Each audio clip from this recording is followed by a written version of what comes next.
गणेश चतुर्थी हा भारतातील सर्वात मोठा सण आहे. तो महाराष्ट्रात मोठ्या उत्साहात साजरा केला जातो. हा सण भाद्रपद महिन्याच्या शुक्ल पक्षातील चतुर्थीला असतो. या दिवशी गणपती बाप्पाचा जन्म झाला अशी मान्यता आहे. लोक आपल्या घरी गणपतीची मूर्ती स्थापित करतात, पण मूर्ती घेताना काही गोष्टी लक्षात घेणे महत्त्वाचे आहे. वास्तुशास्त्रानुसार मूर्ती घेतल्यास घरात सुख समृद्धी नांदते असे मानतात.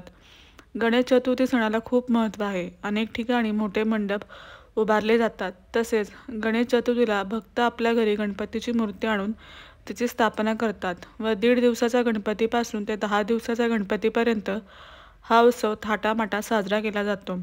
मात्र घरी गणेश मूर्ती स्थापन करण्यासाठी आणताना काही वास्तुनियम लक्षात घेणे महत्त्वाचे मानले जाते. पाहूयात वास्तुनियमानुसार गणपती बाप्पाची मूर्ती घेताना कोणत्या गोष्टी लक्षात घेणे महत्त्वाचे आहे. घरात बाप्पाची मूर्ती आणताना काय काळजी घ्यावी. जर तुम्ही या गणेश चतुर्थीला गणपतीची मूर्ती घरी आणणार असाल तर वास्तूच्या नियमानुसार काही गोष्टी लक्षात घ्या. घरात नेहमी मध्यम आकाराची मूर्ती आणावी. ती जास्त मोठी किंवा जास्त लहान नसावी. मध्यम आकाराची मूर्ती घरात आणणे शुभ मानले जाते.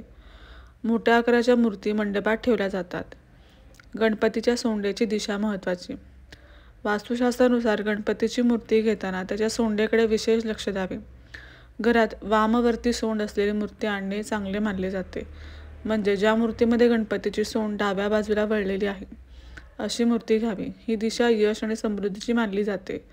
उजव्या बाजूला सोंड असलेली मूर्ती म्हणजे दक्षिणामुखी गणेश पूजायला कडक असते असे म्हणतात. त्यांना प्रसन्न करणेही खूप अवघड असते. त्यामुळे अशा प्रकारच्या मूर्ती सहसा देवळात ठेवल्या जातात. गणपतीच्या मुद्रेकडे लक्ष द्या. गणेश चतुर्थीसाठी आपल्याला वेगवेगळ्या प्रकारच्या गणपतीच्या मूर्ती मिळतात. काही मूर्तीमध्ये गणपती उभे असतात, काही नाचताना दिसतात तर काही आराम करत असतात. पण घरात बसलेल्या मुद्रेतील गणपतीची मूर्ती आणणे सर्वात शुभ मानले जाते. असे केल्याने घरात चांगले फळ मिळते, कुटुंबातील सदस्यांना सुख समृद्धी लाभते, तसेच घरात भरभराट येते. गणपतीच्या मूर्तीमध्ये मोदक आणि मूषक म्हणजे उंदीर आवश्यक.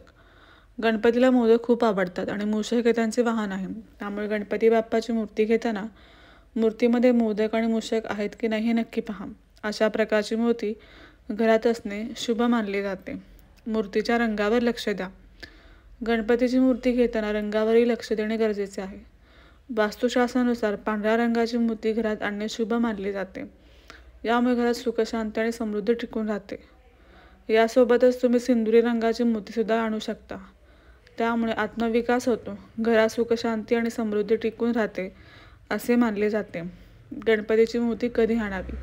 गणपतीची मूर्ती चतुर्थीच्या आधी शुभ मुहूर्तावर घरी आणावी. असे केल्याने शुभ फळ मिळते.